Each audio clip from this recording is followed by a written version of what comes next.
Después de los tratados de Córdoba en 1821, la nueva nación debía decidir qué tipo de gobierno quería. Y un radical personaje se pronuncia por la República.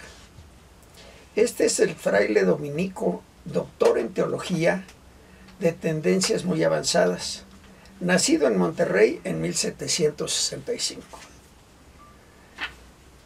Servando Teresa de Mier, precursor del liberalismo, un hombre utópico que siempre luchó por un mundo ideal.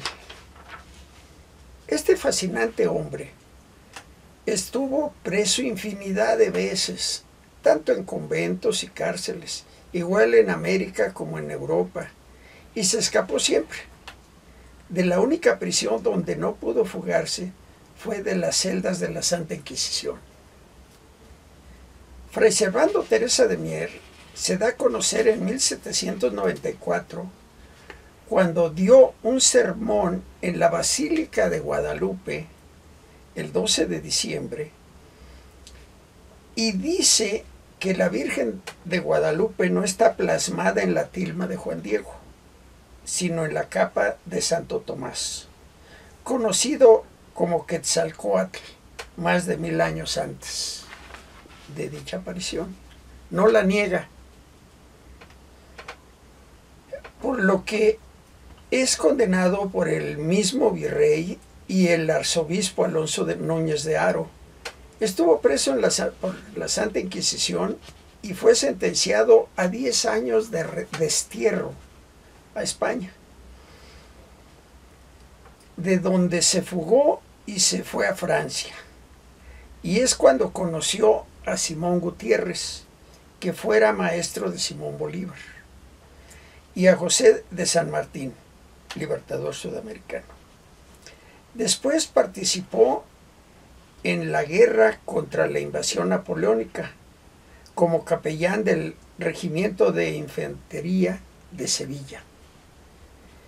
En 1811 se unió a las logias masónicas, principalmente a la de los Caballeros Racionales, y dentro de ella hay muchos católicos, pues en ese momento la Iglesia no prohíbe la masonería, y en ese régimen se pueden casar los sacerdotes, y él no se casa, pero sí cuenta que gozó del sexo opuesto. En estas logias se busca cómo lograr la independencia de la llamada América Española. Se involucra con los hermanos Fraguada, condes del Apartado, que estaban en España, hombres muy ricos y quienes financiarán en gran parte a Fray Servando. Cuando se entera que Napoleón ha caído, regresó a París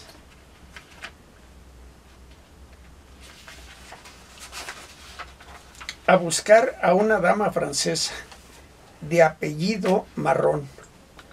Pero al regresar Napoleón tiene que huir a Francia, pero no tiene dinero. Y un hombre con quien tiene ideas muy contrarias y que es nada menos que Lucas Alamán, que estudiaba en París en ese momento, les ayuda a salir de Francia y vuelve a Inglaterra, donde conoce al navarro Francisco Javier Mina, que estaba exiliado, y lo convence que él es un caudillo que colaboraría a la independencia de la Nueva España. Y en Londres conocerán al militar norteamericano Winfield Scott, que en 1847 derrotará al ejército mexicano. Pero en ese momento les aconseja ir a Estados Unidos, donde encontrarán armas y municiones para su lucha, pues llevaban suficiente dinero. Así lo hacen y desembarcan en Norfolk. Y Mina se va a Jamaica a ver a Simón Bolívar. Y Fray Servando se va a Baltimore, donde se declara obispo de la ciudad y se lo creen. Y en Galveston se reúne otra vez con Mina y se embarcan a Soto la Marina, donde se vuelven a separar.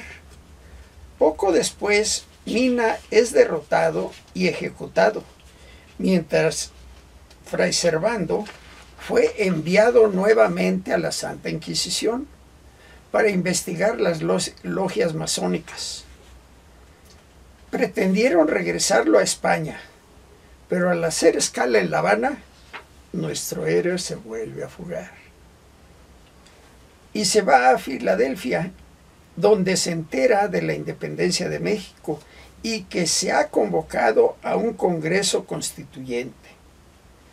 Regresa a Monterrey, donde es designado diputado por Nuevo León, aunque nació ahí, pero tenía años de no vivir, para el primer Congreso mexicano, donde se enfrenta a Iturbide, a quien reconoce como luchador por la independencia, pero le reprocha que quiera coronarse emperador.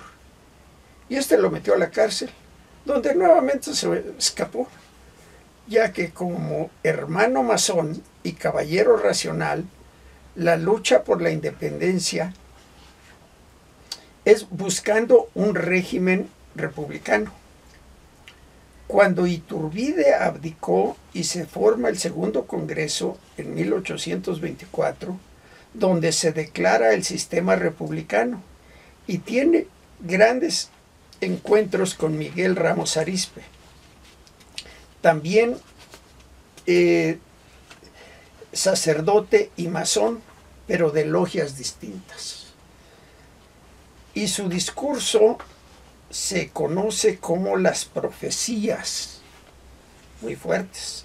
Alguno decía que si se decide por el federalismo, hay el peligro de cercenar el país, lo que 25 años después sucedería. El presidente Guadalupe Victoria, enterado de la situación de pobreza de Fray Servando, lo invitó a vivir en el Palacio Nacional. Y cuando le preguntaba que cómo estaba, el fraile le contestaba: como México, señor presidente, cada vez más jodido. Fray Servando Teresa de Mier murió en la Ciudad de México en 1827. Fue sepultado en el convento de Santo Domingo, pero en una remodelación se rescatan 14 momias y no se sabía que ahí estaba Fray Servando. Y se vendieron a un circo que se fue a Europa. Y cuando Juárez se entera, mandó a rescatar la momia de nuestro personaje, pero el circo ya regresaba a Argentina. Pero al llegar a Buenos Aires había una epidemia y la capitanía ordenó que toda la carne seca que hubiese a bordo se tirara al mar. Por lo tanto, Fray Servando Teresa de Mier descansa en el fondo del Mar de la Plata, frente a Buenos Aires. Ahora sabemos que Fray Servando Teresa de Mier no es solamente una importante avenida de la Ciudad de México, sino alguien que merece recordarse y seguir su ejemplo.